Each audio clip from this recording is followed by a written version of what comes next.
Next to the N2 highway, which leads to the city of Umhlatuze, and I'm sure that if I step out of the shot and allow my colleague Raymond Mbele to give our viewers a sense of just how heavy, this traffic, congestion is here on the N2. We have been speaking to, truck drivers who are queuing here, waiting for their turn to go and deliver the goods to the port of Richards Bay, and many of them that we have been speaking to are saying this is really, really frustrating for them. It's not only the issue of having to wait for about 2, 3, sometimes 4 days, to be able to enter the port, but also there's this issue, of their safety. Some of them saying, they don't even know, where to get water, as they continue their wait. And of course, this issue, has now reached the point where the city of Umhlatuze is now trying, to institute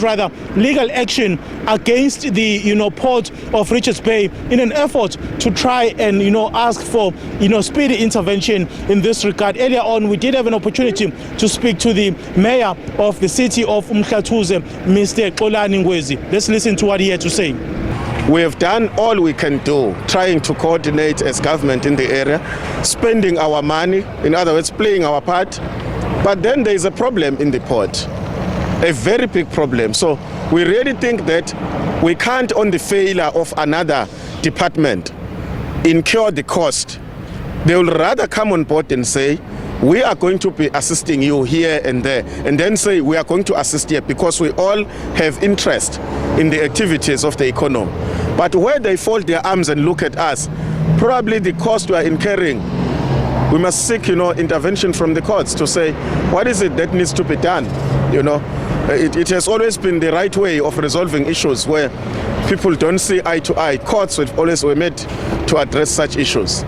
The city of Umhlatuze says it does not only have to deal, with the issue of cost in terms of ensuring that it deploys traffic officers to maintain law and order here, but also there's that issue critically of, the infrastructure that is being damaged as a result of these, trucks that have been standing or stationed here along the N2 route, for a number of days.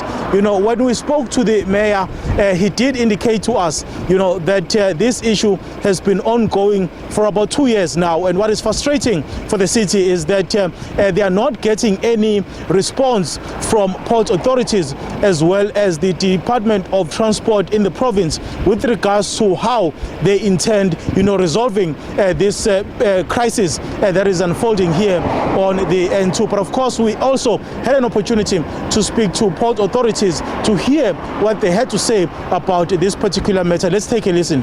We have started to get pieces of land, and National Ports Authority also have allowed us to give pieces of land to start with staging areas.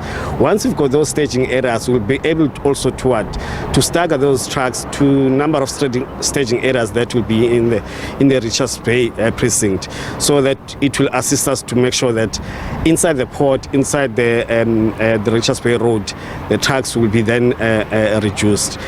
Port authorities say the collapse of the railway system in some parts of the country has caused this situation. They, however, say they are going to continue with their efforts of trying to resolve the situation. I'm Simpiwe Makanya for SABC News in Richards Bay.